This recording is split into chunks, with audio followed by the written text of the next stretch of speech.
Alright guys and girls, and welcome to the top 10 best ever Amstrad CPC budget games video. And like the worst ever Amstrad games vid I did a few months ago, this also has been a long time coming, with us working out our definitive list over several Amstreams. That's our weekly Amstrad CPC live stream every Friday 9 PM on the channel, cheap plug. And in total we've done this over at least 4 Amstreams. That has included online polls during the streams to narrow down our 10 games, and eventually a survey to nail the exact order of the top 10. This final order isn't my personal choice, nor would I necessarily agree with the final order either, but it's been taken from hundreds of hardcore Amstrad fans, so who am I to disagree? And of course, it's all subjective. Everyone has different preferences. For example, I was a little surprised Kane, Zob and especially Harvey Headbanger didn't make the top 10, so don't be upset. Maybe your game likely just missed out by only a few points and would have made the top 20 if I'd made that video instead.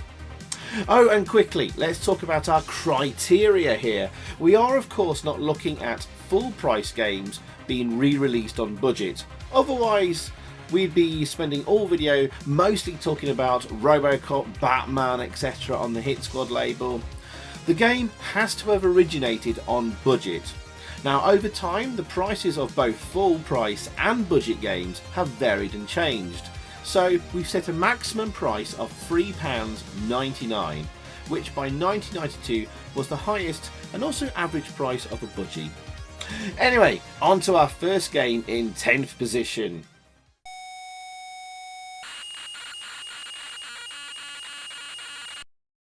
In 10th place, it's Twin Turbo V8 from Codemasters, and it's already been discussed to death just how awful the US Gold port of Outrun to the Amstrad was, but here comes a budget Outrun style racer from the Codies, which blows it off the track. Which, well, isn't hard, but if this had been released as the official port, well, I certainly wouldn't have been as angry. Twin Turbo V8 is a great little game from coder Ken Murfitt, who's gone on to bigger things since and is still working in the industry today. It's fast, furious, simple fun. The overly blocky graphics may be a little off-putting at first, and the rather too low camera angle makes seeing things ahead of you very difficult, especially going up a hill. However, persevere and you'll find an absolute blast of a racer. The controls are tight and responsive, physics and handling spot on, and it's probably the fastest moving racing game on the Amstrad. All this combined is why it makes the top 10. The game even has a few surprises in store, like a level driving at night. And the music and sound effects are decent, with the engine noise not making you want to tear your earlobes off unlike other racing games. And whilst it is hard, its difficulty level is pitched just right. Beginners will likely make it to the second track, and practice finds you getting further and further and closer to the end goal each time, with it definitely completable but requiring lots of practice and skill. So even after beating it, coming back to it again still provides a fun challenge. Lastly, a quick shout out to 2 other budget racing games, Miami Cobra GT and Chevy Chase, that could also have quite easily taken Twin Turbo's place here, and all of them highly recommended.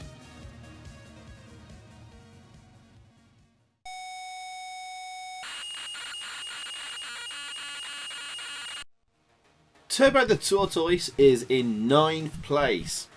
Now, from Sonic the Hedgehog to Turbo the Tortoise would have been quite the step down at the time in 1992.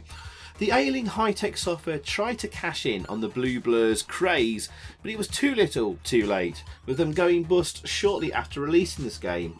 Thankfully though, Codemasters stepped in to continue distributing the game, and thank you Codies. Ignoring the ill-advised connection to Sega's smash hit, this is actually a rather decent little platformer. In fact, it's probably one of the best platformers on the CPC. It's certainly not going for Sonic speed here, but it plays smoothly and fluidly and could have quite easily been released as a full price game with a bit more polish and presentation.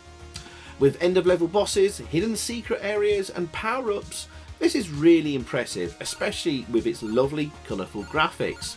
Just a shame there's no music, because that would have really elevated the game and made a huge difference.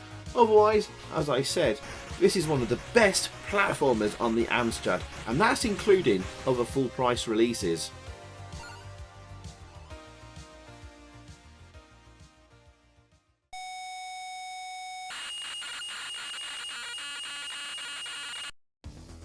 Mission Genocide from Firebird takes 8th place. First thing I'll say here is, don't judge a book by its cover. The graphics are pretty dull, simple sprites and lacking in colour, but the latter is due to some clever coding techniques used and their limitations, which we'll come to shortly. Mission Genocide is a vertically scrolling shoot 'em up from genius coder Paul Spin Dizzy Shirley. So why do Amstrad fans love this one? Well, it's one of the very few and rare commercially released games to scroll and move sprites around at 50 frames per second, which is absolute sorcery for the CPC. Now, it's quite common the insult of "no, the Amstrad can't scroll" gets thrown about in playground and online arguments to this day. Well, shove Mission Genocide in their face and tell them to eat it. The Amstrad can technically do hardware scrolling, but it's very difficult to achieve. And here, this budget game uses a combination of something called Rupture and Register 5 to achieve the scroll. As for the sprites, it involves drawing sprites using OR and removing using AND. Some bits of the byte are reserved for sprites and some for the background. Basically, changing colours where the sprite and background mix, resulting in a simpler sprite plotting routine, which is faster. Due to this though, you're reducing the number of colours you can use for sprites and backgrounds, hence why Mission Genocide perhaps isn't as colourful as one would hope. But it is faster and smoother than us Amstrad fans can dream. Enough technical waffle though, I'll go into this in more detail in my long play and review video on my channel. All that aside, this is a brilliant little shoot 'em up, shooting down waves of enemies and bombing ground targets with an interesting power-up system and slightly tongue-in-cheek humour throughout. The game doesn't pull any punches of chucking hundreds of enemies at you, and a lot of skill is needed to progress. It should impress and challenge even the most ardent of shoot 'em up fans, and I love it, and it's always good fun to pick up for a quick blast.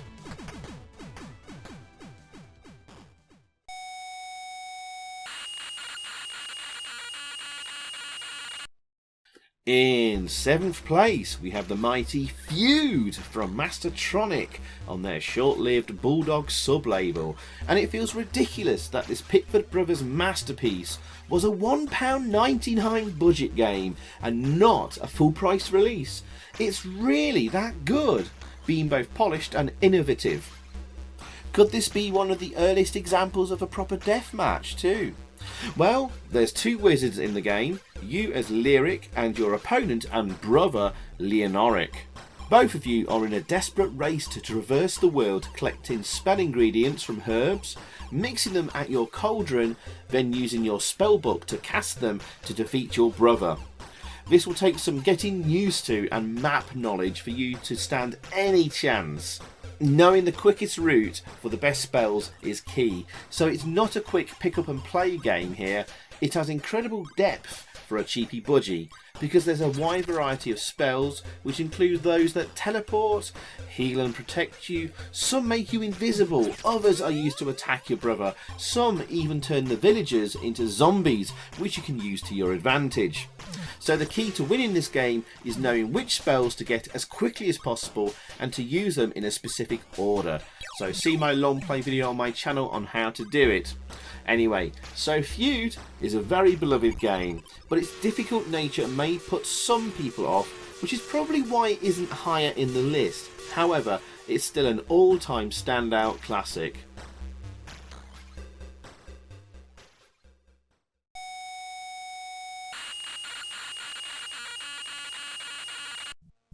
For those of you familiar with the brilliant Switchblade, you will feel right at home with our game in 6th place, Striker in the Cryptid Trogan from Codemasters. Now the coder, Jeff Calder, is basically reusing his Switchblade engine here, and why not make use of it? It was a great game, and you can't complain at budget prices, especially when the game is absolutely massive with several big bosses throughout. Graphically it's gorgeous, and even more so if you load this up on an Amstrad Plus machine. Yes, this game detects if you have a Plus machine, and is the only budget game to ever do so, and will give you some enhanced graphics like the beautiful gradient skyline that suddenly fades to darker colours when a boss is near. Ooh, ominous. These Plus features caused a bit of a fuss in the press at the time, because Amstrad only intended the new features of the Plus and GX4000 machines to be unlocked when using a cartridge, not cassette, but Jeff found a way to bypass that with this very own cassette game. But by 1992, and the GX4000 long been a failure, I don't think Amstrad cared anymore. Also carrying over from Switchblade is the awkward control scheme and the annoyance of when you take a hit you get knocked backwards, with the added kick in the teeth that you can continue to take damage, making for some very frustrating moments. It's a shame that wasn't tweaked, otherwise this would have been probably higher in the list. However, this is an absolutely monstrous platforming adventure with a great soundtrack to boot too.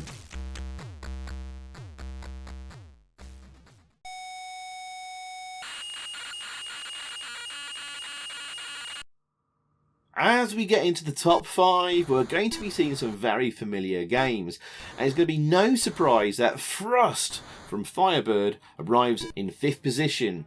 Whilst it's not for everyone with its style of gameplay and the difficulty perhaps putting people off, I found that this is always a favourite amongst the maths and physics geeks and sci-fi nerds, and well, that's all good. One of the few games to implement gravity so well, Thrust finds you traversing some very tight caves armed with turrets and gates to unlock, with a pod to rescue right at the very bottom. You then got to carefully navigate out with the pod swinging below you and escape to the stars. A simple game, brilliantly executed. Now this is heavily influenced by the Atari coin-op Gravitar, and Thrust though is great on all systems I've played. And whilst the Amstrad version perhaps isn't the best one, it's not as smooth or as fast as the BBC original for example, it's still a great, wonderful and outstanding game, and an outstanding value for money too, and is an all-time classic. Thrust at number 5.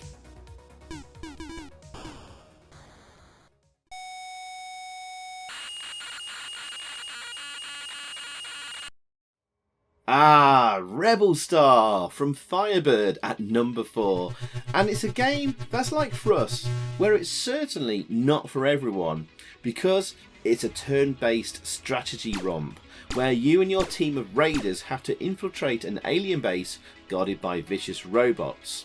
You and the computer take turns placing and moving your troops, and strategically moving them around, taking out robots, or in the computer's case your troops, as you go, until you can destroy the main computer at the centre of the base, capturing and ending the game. Now I have to admit that firstly, I am not a big fan of this genre, but secondly, Rebel Star is really the only turn-based strategy game I've played that has hooked me and grabbed me. Perhaps from its relative simplicity compared to other games in the genre, and despite it not being my type of game, I love it. It may not be much to look at, but again, don't judge a book by its cover. Once I'd read the instructions and worked out a plan after a few woeful attempts, I was storming the base having a blast. And it's definitely more a game to chill out with for a few hours on a rainy afternoon, but this is brilliantly made and balanced, with many levels of challenge to keep you coming back for more. This was also the game that arguably launched the career of one Julian Gollop, who went on to do the famous XCOM games, and of course Lords of Chaos and Laser Squad on the CPC before that.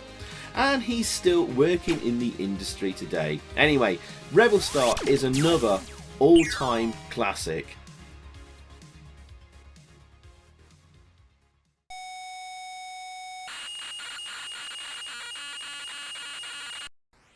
Now it's about damn time we had an Amstrad exclusive game make the list, and it's one of my all-time favourites in third place, Killer Cobra, also from Firebird. Now this blew me away as a kid. That intro with the helicopter to the fast-paced action, I mean, look how smooth and fast that scrolling is on the Amstrad. Again, like Mission Genocide, you don't often see 50 frames per second scrolling and sprite movement on the CPC, and here it is again, quite the technical achievement. Now many assume this is a Scramble clone, and they're not far off. It's actually a loose clone of Super Cobra from Konami, which was the official sequel to Scramble. But goddamn, I love Scramble and all its clones and variants, and for me, this is probably the best of the lot of them on any system. And it looks like everyone else here agrees too with the voting. Now this moves and plays way faster than both the coin-op Scramble and Super Cobra, and is mega hard to go with that. But it's great blasting action that, despite repeatedly dying over and over, it still pulls you in for just one more go. And if you manage to get to the final section and collect the booty, you've pulled off an incredible feat of gameplaying and must be a gameplaying god. Anyway, Killer Cobra, one awesome game.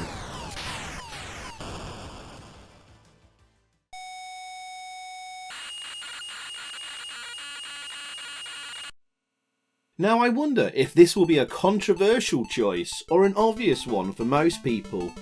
Dizzy from Codemasters is in second place, and I think deservedly so. It's a hugely loved franchise, but weirdly in recent times we've also seen some pushback in the retro gaming community, with people saying it's overrated and the jump mechanic sucks. Well, you can't please everyone, but you can't deny that this was a massive success at the time, a real game changer, and probably the biggest franchise to appear from a budget game. So we've chosen Fantasy World Dizzy here as our example Dizzy game from the series, because for me and many others, it was where the Oliver twins really nailed down the blueprint and formula for all the subsequent Dizzy games, from how it handled the mechanics to having a great fantasy themed story, and also introducing the full Dizzy family into the game too. Now when I first got Fantasy World Dizzy at the time, which was my first Dizzy game, I honestly thought it was so good it must be a budget re-release of a full price game, but no, this is a real budget game and fantastic value for money. The difficulty was perfectly pitched, so newbies could get up and running fairly quickly and make decent progress. It's a game kids and adults alike could enjoy without the puzzles being too esoteric. I mean, think about it, how many adventure type games that were churned out in the mid-80s that involved finding an object to use in a very specific place had we come across by now, that was so ridiculously anal about how and where you use the item, sometimes being a mere pixel out, resulted in nothing happening and you just giving up. Or just having the puzzles so out there and esoteric that it actually made you angry once you solved it. Dizzy had none of that, and whilst I never solved all the puzzles as a kid, as an adult they're fairly easy to solve now, but it's still a challenging adventure avoiding all the various traps and deadly creatures. And there is still an enjoyable experience today, if you don't mind the jump mechanics. And one final thing to make things even sweeter here, these first three Dizzy games were originally coded and made on the Amstrad. So yes, the Amstrad was the original platform for once, and for the biggest selling franchise of the home computer 8-bit era. Excellent.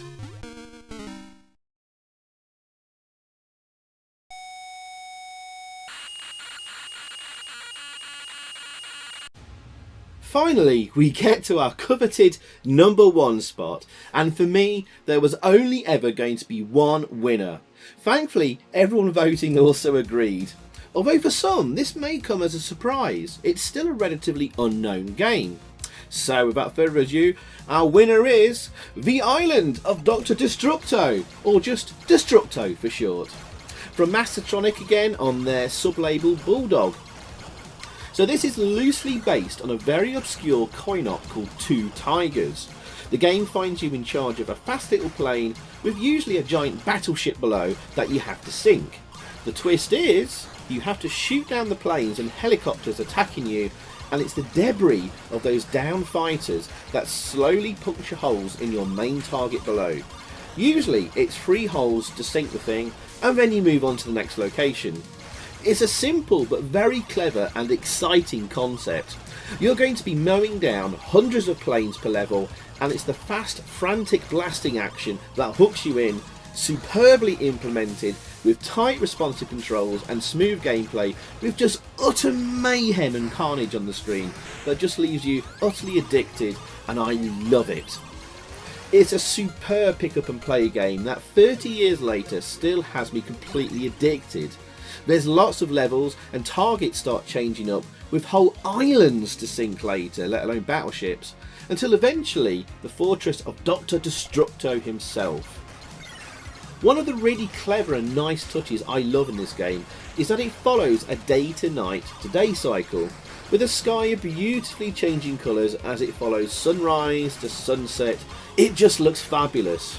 But that also acts as a global timer throughout the whole game, with 7 days and nights to destroy all 21 targets.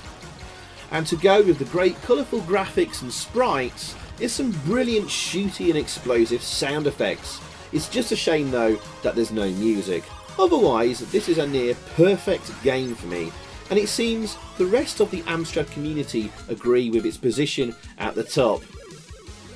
And for those of you who are interested, this was also converted to the ZX Spectrum by the same coder, but suffers massively from slowdown in places, and the Amstrad version just has a lot more going on visually and sonically. It also later got ported to the C64 by ace coder Richard Applin, famous for his Amstrad ports of Double Dragon and Shinobi, and initially looks like a great version until you reach level 2 and a fatal mistake is made in the gameplay, where some of the standard grunt planes, when hit, turn into a lethal blue plane immediately, which just kills you on contact. And trust me guys, it just completely ruins and spoils the game, which is a real shame. Anyway, and I believe the genius coder behind the game here, Eugene Messina, went on to work on the Freescape engine used in games like Total Eclipse, Castle Master and others, and was heavily involved in making the 3D construction kit, which allowed you to make your own Freescape games, which was quite revolutionary at the time because it was the first full, true 3D system and games you could have at the time in the 80s. Anyway, Destructo just cost £1.99 on release, and it's one of the best 8-bit games ever made. Give it a blast and I guarantee you'll be hooked and as horribly addicted as I am. Destructo is always my go-to game when I feel like playing on the Amstrad, or testing out a new joystick, or for recommending to someone new to the Amstrad. Destructo is always the winner.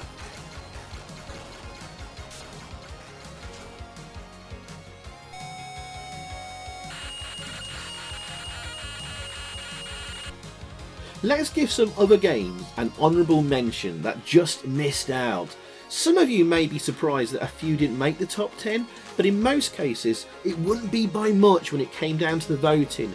So let's give shout outs for Harvey Headbanger, arguably the best 2-player game here, and it encourages drinking as well.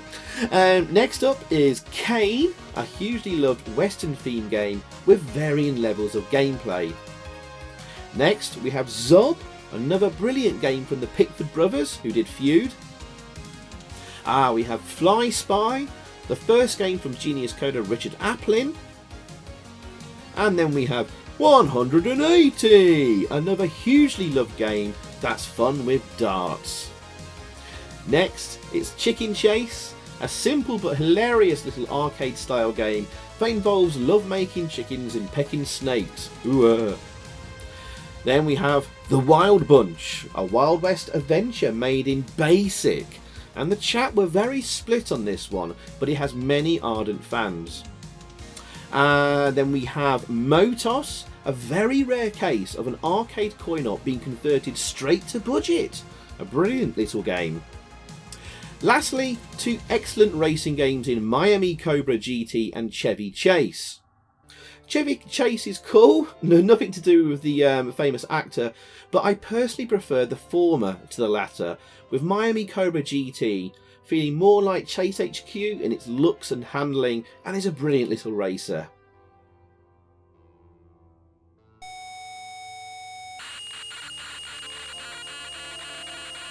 Lastly, to save any confusion in the comments, there's a few games that are wrongly assumed to be budget games, so let's clarify that now. First up, Werewolves of London, one of my favourite ever Amstrad games. Most people owns the Mastertronic version of the game, but it did originally get a full price release from Areola Soft. However, the company went bust shortly after its release. Manic Miner, again, it appeared full price on the Amstrad, most notably released by Amsoft.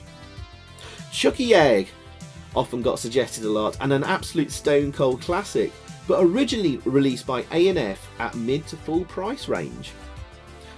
Into the Eagle's Nest, another favourite that often got suggested for this list, but again was originally released at full price from Pandora. So there you go, our top 10 Amstrad budget games, with Destructo as our eventual winner after many live streams, polls and surveys.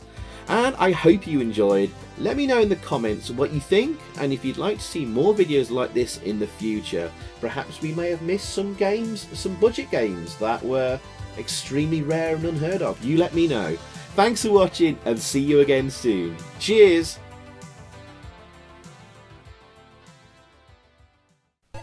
So thanks for watching, guys. I hope you enjoyed that. If you did, please click a like below, leave a comment, and also subscribe if you haven't already. And over that way, there's another video for you to check out. Zypho, out.